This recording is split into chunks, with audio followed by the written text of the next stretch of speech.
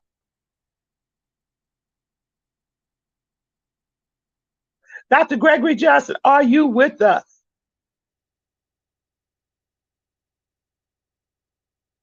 He's probably trying to come into the show, and Bishop Butler is probably trying to come into the show. But we want to talk about affirmative action, and we want to ask some questions. But we want to ask, why is it such a problem that we can't have procedures and laws in place that guard against prejudices and injustice? Why is that such a big problem? Why is white America so scared that they think that every law that equally balances the books for us, that they have to take away? The critical race theory, they don't want that no more. Now, affirmative action for colleges, they don't want that no more. Now, just think about it. Eventually, it's going to affect businesses. That people are going to be able to discriminate you based on business. Because once you get it out of the colleges, then guess what? It's going to be out of the businesses as well. Ooh, and we are here to talk about that. Engineers that are my hosts, have they came on the line yet? Okay. While they're still making it on the line, I want to tell you something. In 1961, a Black lawyer named Herbert Taylor, who was working for John F. Kennedy on the Equal Opportunity document. Remember equal rights? Did we forget that? Are we like Clarence Thomas? Did we forget EEO?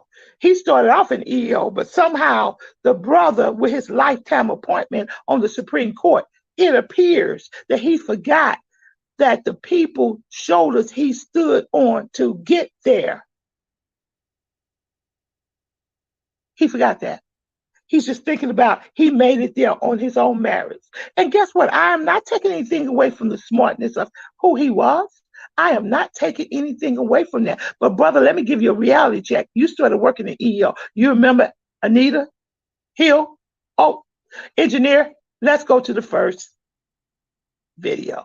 Keep affirmative action. How do you think we're going to get reparations unless we vote and put people on there that understands why we need reparations? Affirmative action is an elementary step toward reparations.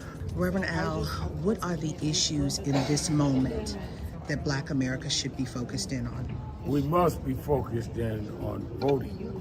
When we look at what happened with the Supreme Court, all of the blacks that said there was nothing to vote for put those 3 members of the court that killed affirmative action and that stopped student loan debt, you put them on the court because you helped elect Donald Trump, who put them on the court.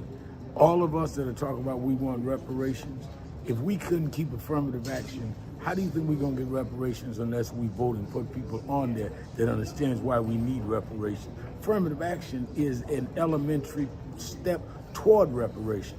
So we need to stop playing with our people's emotions and deal with real hard work. We need to protect the vote.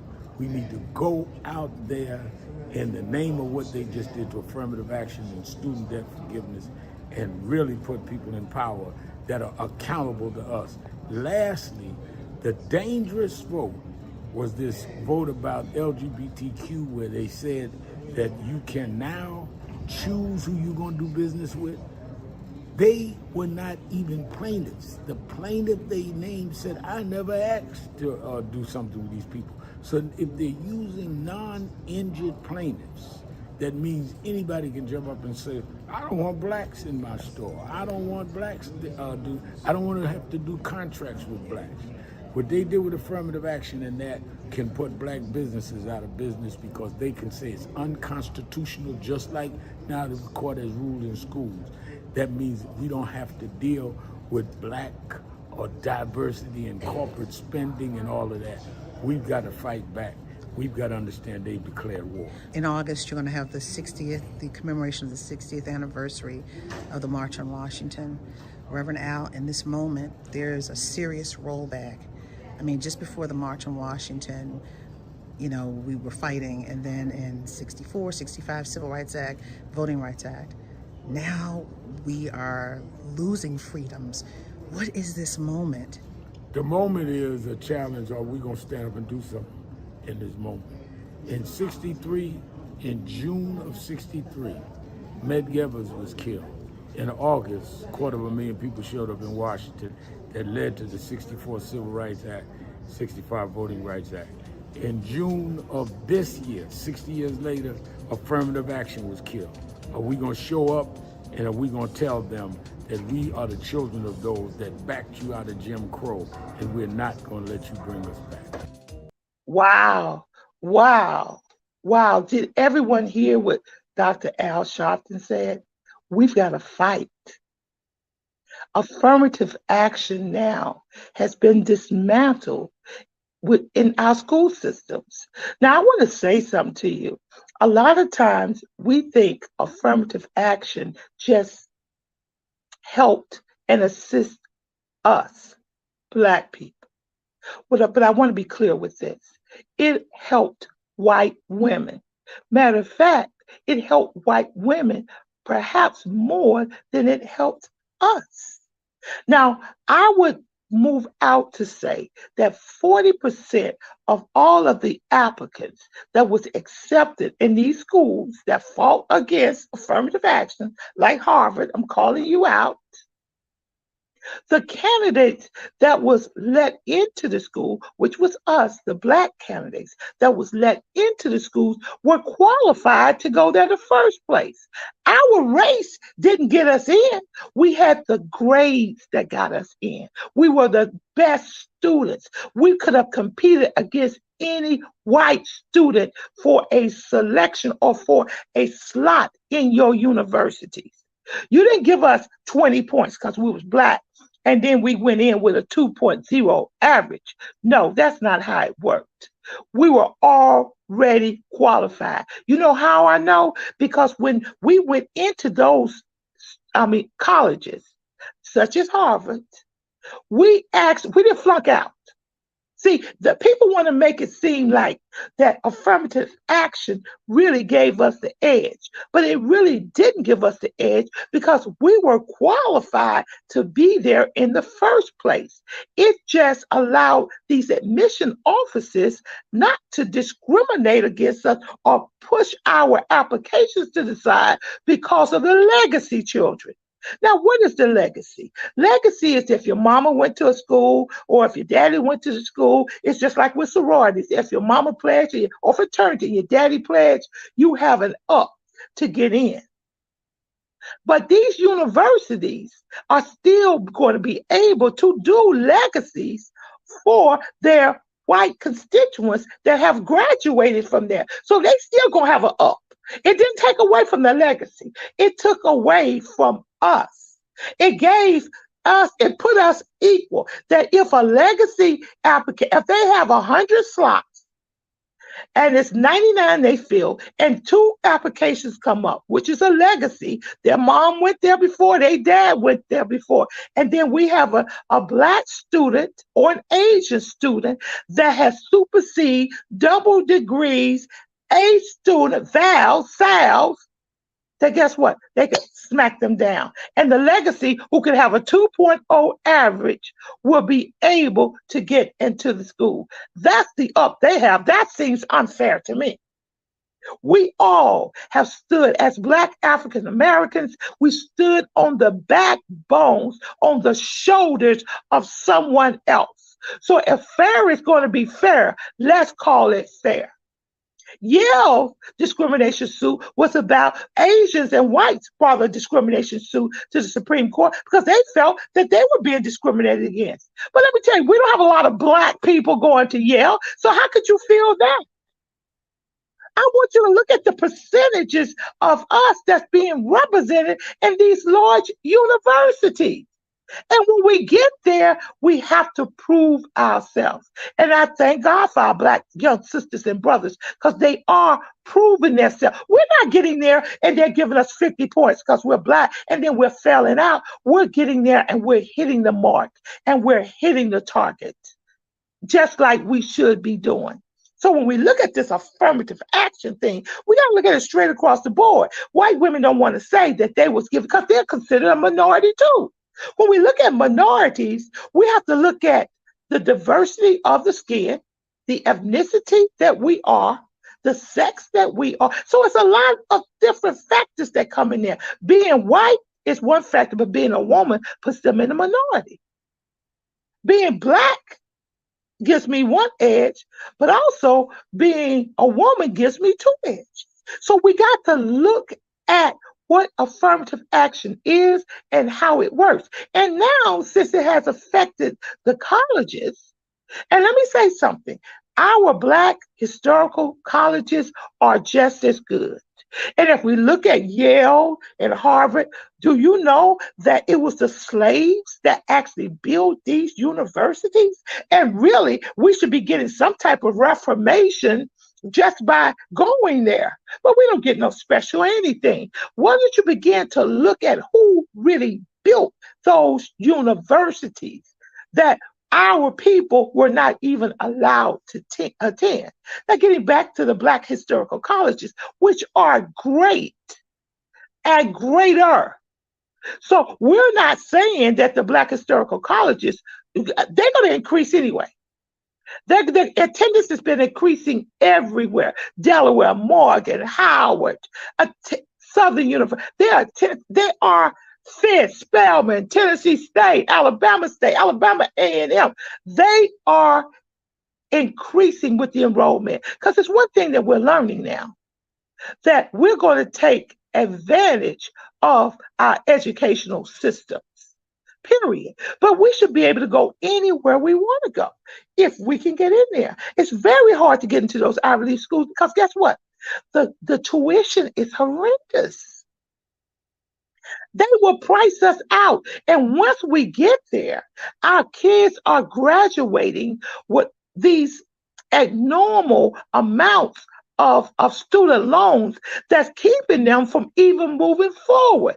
2 and 300,000, 4 and 500,000. And when the Congress, Supreme Court had a chance to help our young people by easing the debt bill of college tuition, guess what? They voted against it. Unfortunately, we don't have moms and dads that sit at CEO tables that can wipe our debt away. We paying our own debt. And for those parents that are helping, such as me, I want to salute you because we do want our kids to have an education, but we don't want them to be tied down with debt. They can never buy a house. They can never buy a car. Some of that debt, I mean, I couldn't believe it. 20 years, 25 years to pay off. Come on. For a country that turned their back on us, for a country that said that we was nothing, for a country that said that we could not read and write, for a country that has never paid any type of restitution, for a country. Wow. For a country that really, as much cotton as we pick, we should get all our clothes free. For a country that our blood built the White House, but it's not even a black room in there. I thank God that Obama went in there with his wife and their family. So at least we got some culture besides the help in there. And I thank God for those people with jobs, but for a country that the chambers was with that on January the 6th, 2 years ago, that was made a mockery with people roaring in there and shooting and killing for a country. And we get no credit for that. And now affirmative action. They don't want to deal with gun violence. They don't want to deal with banning the AR-15s. Now, affirmative action. And let me tell you, that's just the beginning because it will affect the businesses as well. Affirmative action was not put in place to give us an edge. It was put in place so that equal rights could be asserted among all minorities, period. They still had a quota. And I don't care what the human resources or admission said. They still had only 10% of black is going to come in, only 10% of Asians going to come in, only 10%, because they are still the majority that ruled. Yes, this is war cry. And we're upset about what's going on with our children with this affirmative action. You know, we didn't put these people in place. Dr. Sharpton said it. These general Supreme Court was put in place by various presidents. And we know who put the last two conservatives in. Now, they may not need affirmative action. They may have had everything they wanted. But Clarence Thomas, you rolled on the shoulders of somebody with the EEO. That was your first job or one of your first jobs. Remember Anita Hill? I know we want to forget the sister, but the sister is still smart and she's still alive. You forget where you came from. You are still black. You can't take it back. Yes, we've came a long way, but when you was put in a place to help us, guess what you did? You hurt us. Yes, you said we don't need affirmative action. Well, you know as well as I do how much illegal stuff that's being done in this society. Hey, take a look at Florida, critical race theory. Why is it that white people are so afraid to learn our history? I can't understand that. We learned your history. I didn't want to learn about George Washington. I wanted to learn about George Washington Carver.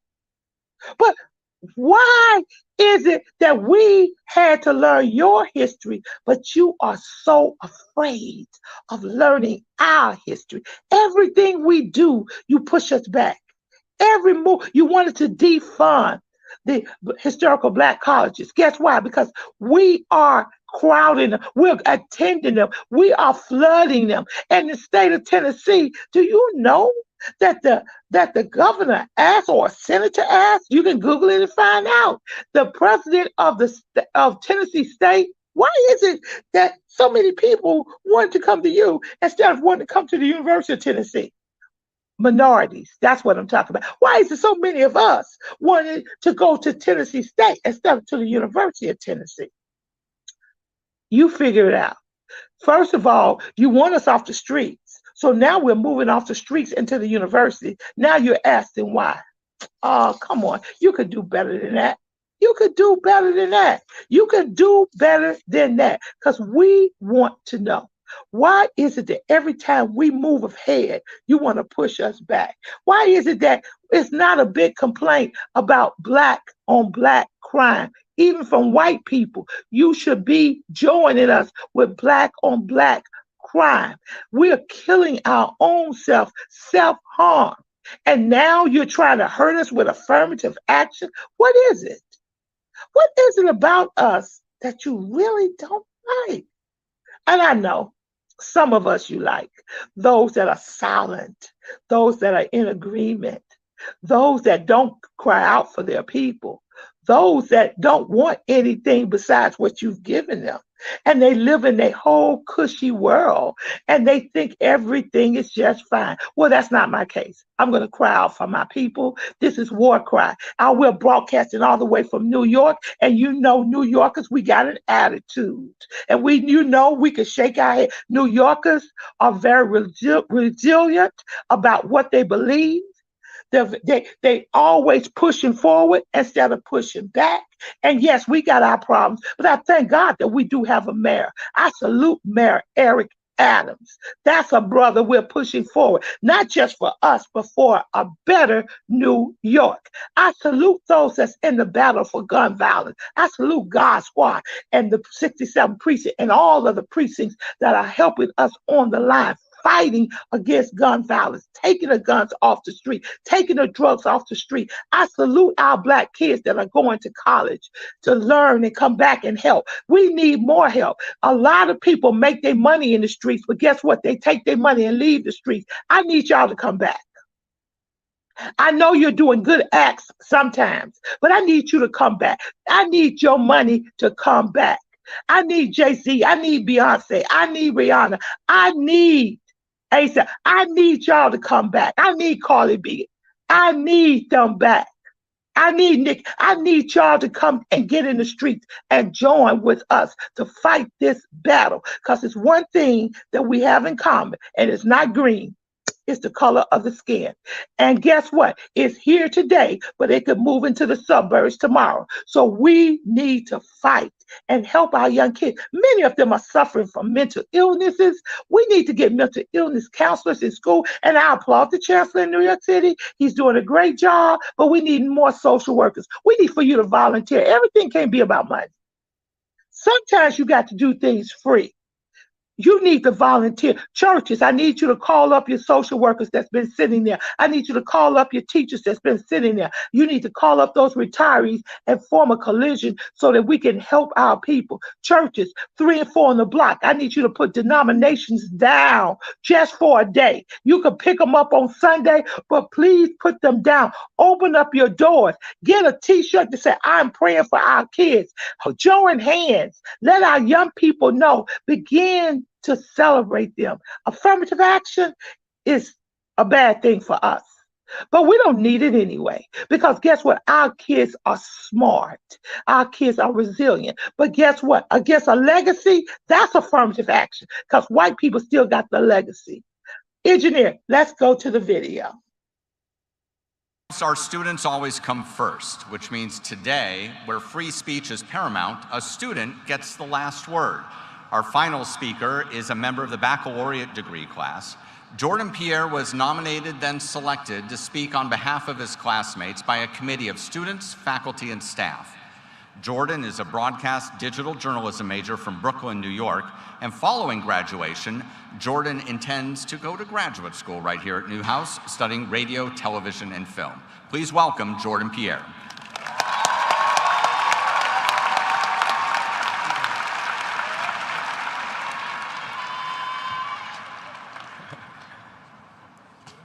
Good afternoon, faculty, staff, students, and friends. My name is Jordan Pierre, and I'm currently a senior, majoring in broadcast and digital journalism with a minor in entrepreneurship and emerging enterprise. To be here today for me is much more than a ceremony. Today is much more significant because I come from a place where I've attended more funerals and court appearances than college graduations. To be here today is a barrier broken. I have my family in attendance today, and for many of them, this is the first time they have attended a college graduation.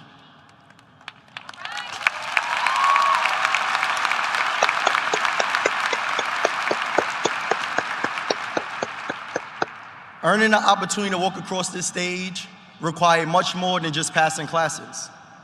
For what makes this institution rigorous, at least for us Black and brown students, is not the curriculum, but what comes with being Black in the context of America while trying to uphold academic excellence. It's not the curriculum that makes this college experience rigorous. It's occupying academic buildings and being sent suspension letters for advocating for the creation of policies that will hold every student accountable for the racial slurs and vandalism of the dorms we Black students lived in. It's not the curriculum that makes these courses rigorous. It's bearing witness to your Black women friends having a focus on academia while learning they have been stripped of their agency to choose whether to give birth or not, despite having the highest mortality rate. It's not the curriculum that makes these courses rigorous. It's being a first-generation college student and not having the ability to call home to seek guidance on how to navigate the collegiate space for you're the first to do so. It's not the curriculum that makes these courses rigorous. It's being a Black student in an educational system that justifies the omission of Black history through the use of the discomfort it causes our white counterparts when class discussions reveal the true history of theirs. It's not the curriculum that makes these courses rigorous. It's studying abroad in London while 10 elderly Black men and women are killed in Top supermarket just some miles away from here simply because they were Black. It's not the curriculum that makes these courses rigorous. It's having to work 3 jobs on campus to pay your rent and assist your parents in paying theirs. Some of us in this room understand firsthand that the scholarships and financial aid we earned were not just funding us as students, they were funding our household and a community. It's not the curriculum that makes these courses rigorous. It's looking at the news and seeing someone that looks like you with the same name, Jordan, being choked to death by a former Marine on a subway station and witnessing his mental health being used to justify his death. I say this all to emphasize the danger of a single narrative story, the danger of being left to formulate a preconceived notion of a community based on westernized media, and the danger of having a seat at the table to tell your own story.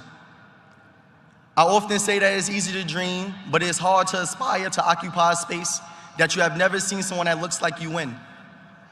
My presence here today will serve as proof to the next young Black man or woman that despite what comes with being a Black student at Syracuse University, it's possible to speak at the Newhouse graduation.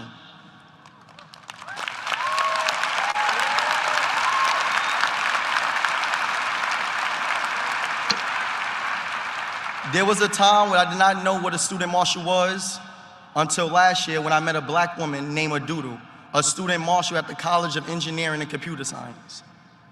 There was a time when I did not believe I was going to be the President of the United States, which is what I will one day become, until I seen Barack Obama become the president.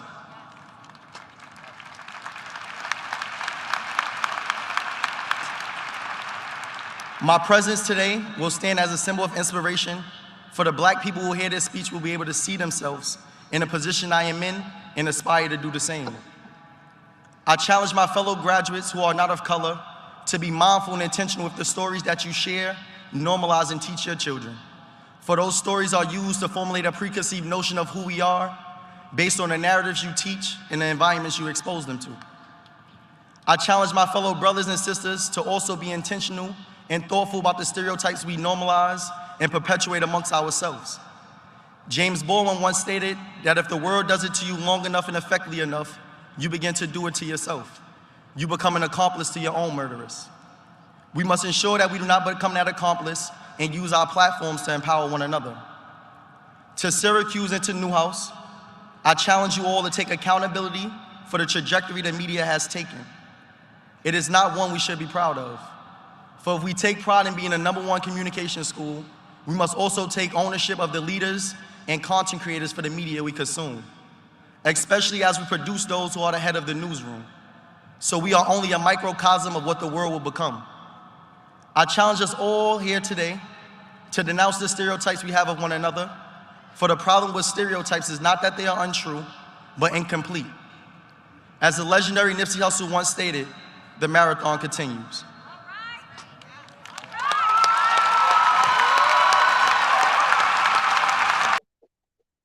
Wow. Wow. What an outstanding speech. I want everybody to really just go and hear this young man. I'm going to meet this young man. He said so many things. He spoke about what he went through in the university, racial slurs, vandalism.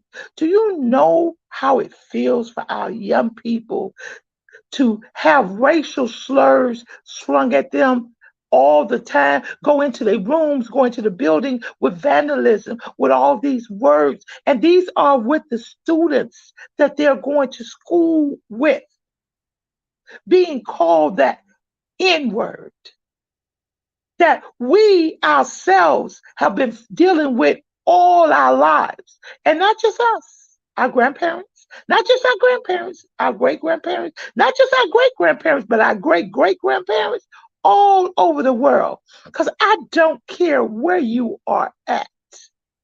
If we all line up and you have this skin color and you don't open your mouth, you just stand in a line, guess what? A white person will call you that. Don't think because you're from a different place that that name is not you. Don't ever think that it's just American blacks that's called that.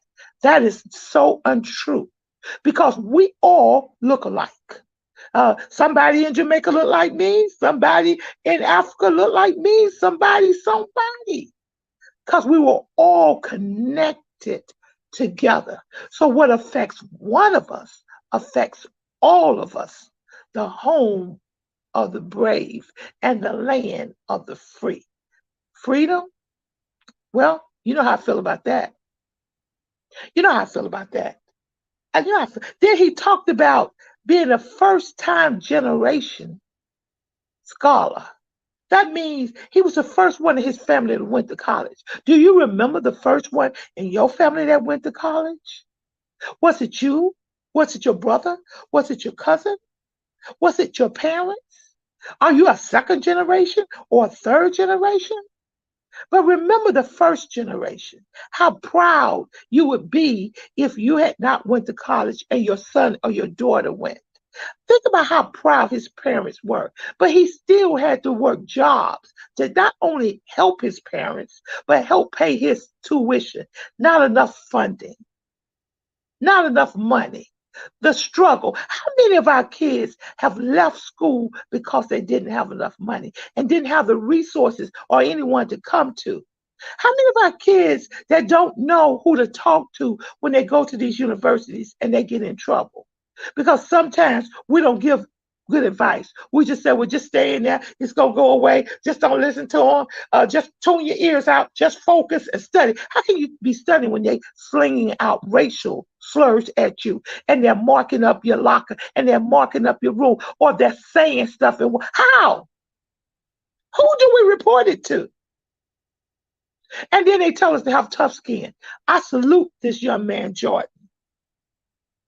And then he did a quote about from James Baldwin. He said, James Baldwin said that if somebody does something to you long enough or says something to you long enough, you'll start believing it and even doing that thing to yourself. Could that be one of the reasons why our kids have so much anger and rage? Because they are so tight with violence. They seen their parents get beat. They seen their parents, their fathers in jail. They seen their fathers shot. They don't have fathers. The girls don't have a mother to go to. Because you know how we are sometimes. We want to be sister girls to our daughters. Yeah, we want to be sister girls to our daughters. We've got to be parents to our children. And you can also be a parent to somebody else's child. Oh, I'm not saying you got to beat them or doing this and that. You know what I'm talking about. You can encourage them. You can encourage them. If their hair needs to be braided, hey, you can say, hey, you know what? I was just thinking about it. I want to ask your mother if I could take you to the beautician with me to get your hair braids. I think box braids really look nice on you. You know, how about if they need clothes? How about I'm going to ask your foster parent if I could take you and buy you something because I think this outfit. How about inviting them to a barbecue, to a party, to your church? How about inviting them to your job? How about sitting down talking about education? How about speaking into their lives so that they could be first-time generational scholars? How about doing something? But affirmative action is gone now. So we're going to have to fight a little bit more harder. We're going to have to really go into our pockets. We're going to really have to go into our hearts. We're going to really have to think about what we want to do to encourage our young people, because this is War Cry. And we're broadcasting all the way from New York. So if you can have someone that's 25, like they had on Saturday, shoot 4 people, you know that we've got some problems with our young people. What would you be doing that when you were 25? I'm very sure you wasn't on the scooter with your mind made up to hurt people. Why did this gentleman want to do that? Is it that much rage and tension that we're generating, or that the world is generating, that's projecting them to go out and do violence? Let's start asking ourselves some questions. Then he says that before you even think about stereotyping people, which you can, but that's not the end of our story. You could put me in a box, but I'm going to fight my way out the box. You could say all black people this, or all white people this, or all this race this, or all that race that. But guess what? That's not the end of their stories. There's much more to come, because we're very resilient people. You can't put us in a box. You've tried to box us in all our lives. And look where that got you. And when you seen that it wasn't getting you nowhere, you pulled another genie out of the box. Or you open up Pandora's box, and guns start appearing in our neighborhood. And people begin to be falsely accused, profiled, put in jail. We've been put in jail because and not let out, not because we weren't innocent, but because we didn't have the bail money. A lot of things are going on in our society that we've got to stay focused on what we're going to do. And church, all I know is to say that you are help. Back in the early 30s, back during slavery, it was the church, our love for God, that kept us strong.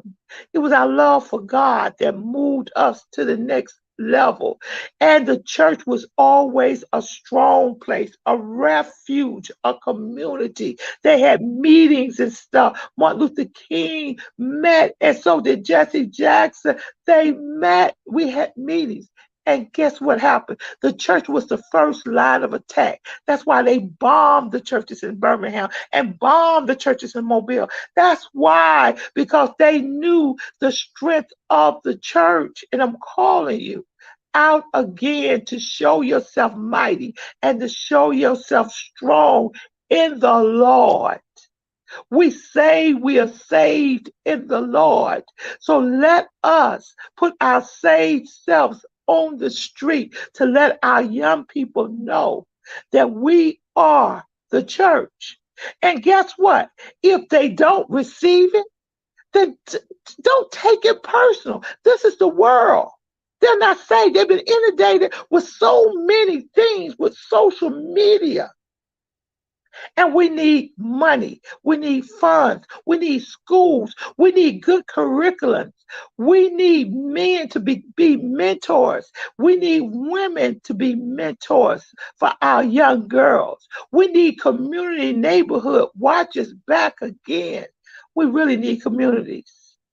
We need someone to say that we got a flooding problem, and every time it rains, it floods in my neighbors. We need to hold our politicians. They want our vote, and I'm talking about black and white politicians, period. They have an agenda that they'll run on. We need to hold them to that agenda. We have power. We need to get out and vote. And when we vote, we need to vote and hold our politicians. And it's just not for them to give hot dogs out or to say, shake our hands and stuff. We need help in our community. The urban community, this is war cry for the urban community. This is war cry for the urban church. For those mega churches, well, I want you to help us. But you're not thinking about helping us. See, the church is supposed to be an entity, an organism that's alive, that's connected to Christ. It's not individually set. We have common goals, common beliefs, common missions. And whether you're a Trinitarian or you're Jesus only, we are the church. And God is coming back for the church. Jesus come back for the church. And he's going to have his reward. And he's going to ask us, what did you do for the least among us, among them? The least, the children, the inheritance, the one that's being wiped out. Fort Worth, Texas. I was just appalled at how many people was killed and shot in Fort Worth, Texas. It was like the Wild Wild West. Philadelphia, Baltimore. I mean, we are losing people. And you know who's being rich? The funeral homes. Because guess what? We're having to bury our kids prematurely. And we should not do that. I mean, the Bible guarantees us 70 years, but our kids, if they make it to their 18 in some of these urban areas, then it's a grand age. And let me tell you, I met this mother who had lost 2 of her kids to gang violence. She only had 2, and she lost 2 of her kids, both of them to gang violence. She was so courageous. She was so enlightening. She's now fighting against gun violence. I admired her. She could have went and been sad. She could have went and been angry. She could have went and did a lot of things. But now she's putting her energy, the energy of all her pain, into helping others. And that's what we should be doing as well. We need to get out and we need to hold these big universities that not only are getting private donors money, but getting government money to say, we want to see the statistics for your college admission. Our leaders, our congressmen could ask that. Then we need to get on the banner and look at the curriculum of schools in the urban area, look at the qualification of teachers. A lot of our teachers don't even understand our culture, so they're taking our children in the 4th grade. They're going from school to prison because once a Black boy doesn't understand his worth, he doesn't have a family, he goes and he migrates and he gets people he can identify with. Same thing for our young women. So we need to be vested into the curriculum. We need to look at our communities. We need to check out what's going on with our seniors. There are so many things that we need to do as a people, and we need to support our Black colleges. We need to, I don't care if you got $5 or $10. I don't care. Send it and find a Black college and support a Black college. Please, ma'am, please, sir, please do so. If you can support McDonald's and you spend more than $10 at McDonald's, you can support a Black college. We need to support Black businesses. We need to support ourselves. Every race supports and cares for their own. I was amazed when I read the story about the buffalo, and when the buffalo fears trouble, what the male buffalo does is he puts the small buffaloes in the center. He has the female buffaloes surround them, and he surrounds the female buffaloes to fight and protect his young. Are we doing that? Are we fighting to protect our young? And I know maybe some of you are saying, well, my kids did good. You know, my kids made it. It's not about you. We are a people. And your kids are going to have to travel in some neighborhoods too. Don't think because you may not be facing this that it can't come to your neighborhood or it can't come to your block. Remember, the people in Buffalo were shopping at the store. Remember, our children was in school. Violence is everywhere. So until we learn to stand up and fight for a cause, we will never be able to make it. And trust me with affirmative action. It was the schools today, but tomorrow it'll be the businesses. And where will your smart sons and daughters go? They will sit next to someone that's not equally smart, but got there because of a legacy. We've got to think about what's going on and begin to speak out. And we always talk about reformation. I agree with Dr. Al Sharpton. that how can we even think about that when they've already downed affirmative action? They've already downed critical race theory. They've already downed giving money to our Black universities. They've already cut. They've already started building jails.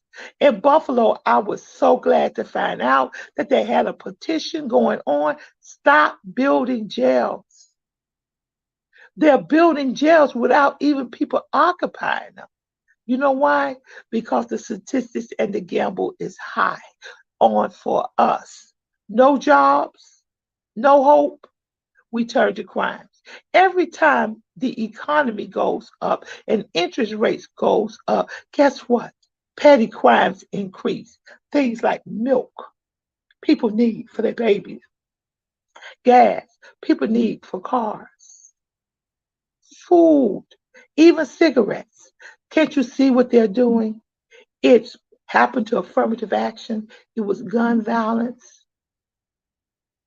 Now it's going to be jobs. Crime is going up. The ban on AR-15 still didn't go anywhere. We seen that. There's still mass shootings. It was 17 mass shootings over the holiday.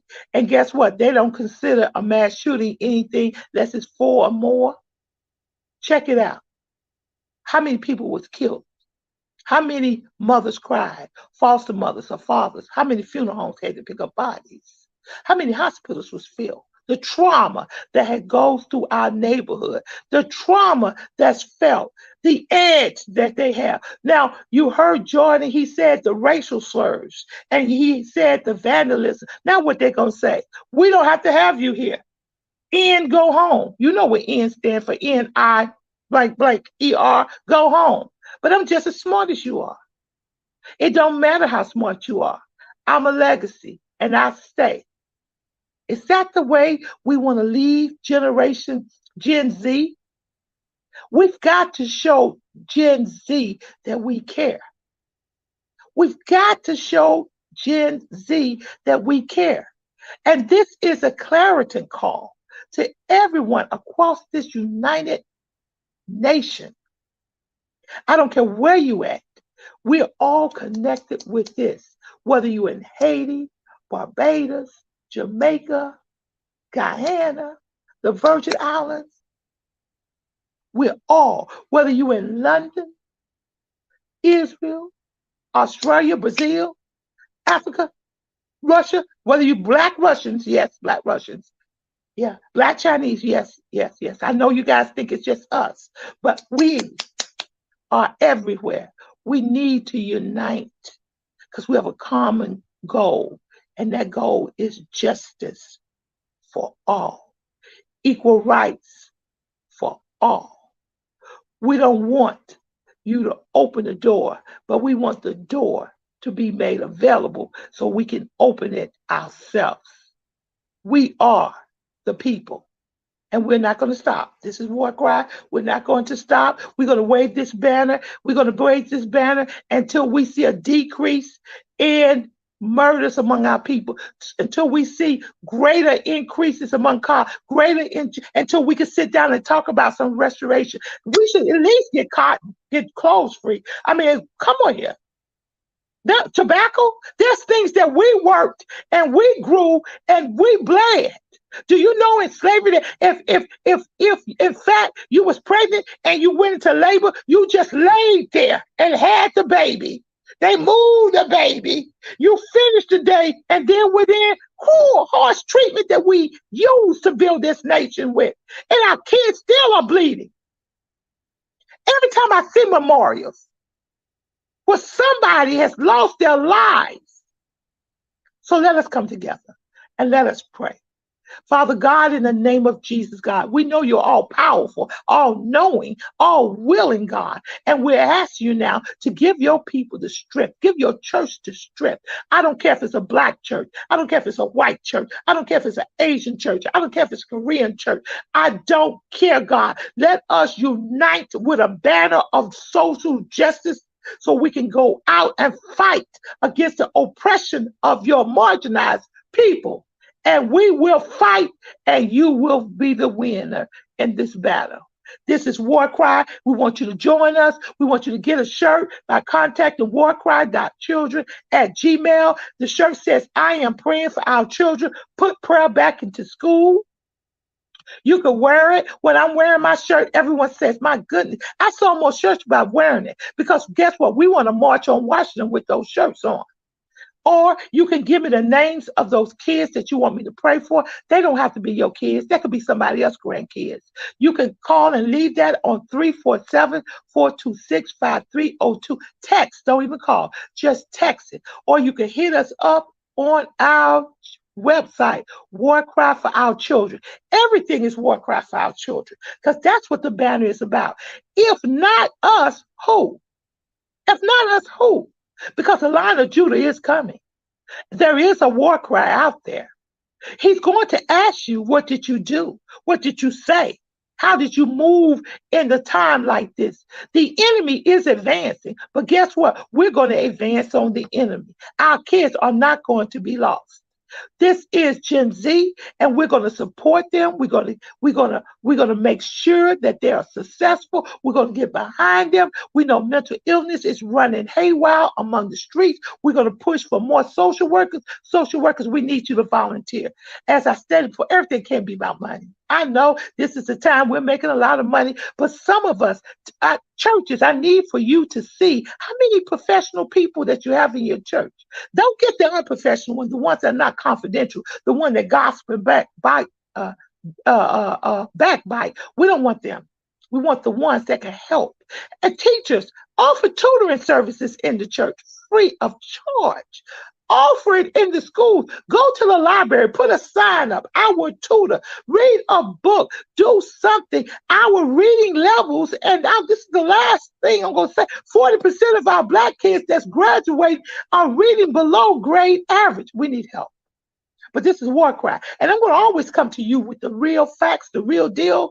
I'm not coming to you with no shucking and jiving. I'm not coming to you with everything is good. And we do have some good things happening among our people. But I'm telling you, we're coming together to make a difference. That's you and me and the whole world. We're going to make a difference. Back at you, engineer. See you next week at 11 a.m. with War Cry for Our Children. This is War Cry. We're on the wall crying out for our children, our communities, our schools, our churches, our families. This is War Cry. Welcome to our reality. Gun violence, Chicago, Philly, Detroit, New York, Atlanta, just to name a few. Our Black children are dying day by day. This is War Cry. Police brutality. Hands up! Don't move. I can't breathe. Hashtag Black Lives Matter. Hashtag All Lives Matter to Christ. This is War Cry. Drugs, rape, mass shootings, school violence.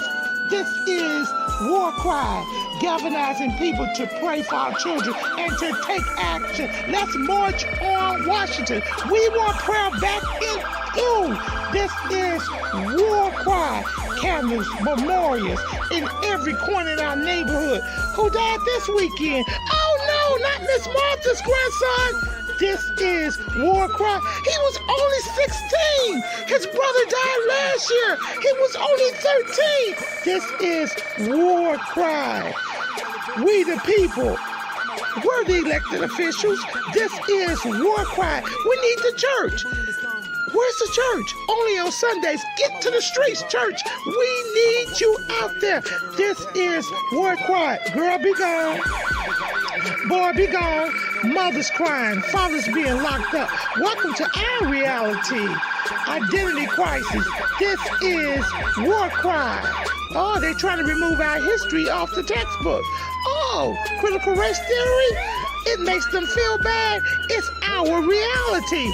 Fake reality shows. We want the real truth. Stay woke. This is War Cry. HBCUs under attack. This is War Cry. Equal pay for what we do. We want a reparation. This is War Cry.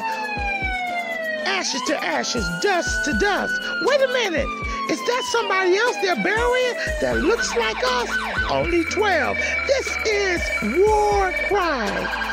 Let us come together and pray for our young people, pray for our communities, pray for our schools, pray for our churches, pray that the government gives us what we need, a fair opportunity. This is war cry, home of the land, home of the brave, land of the free. Who's free? Our men are locked up. This is war cry. Hashtag mothers against gang violence. Hashtag fathers who love their sons. Hashtag what would Jesus do? This is war cry. I know who goes before me. I know who stays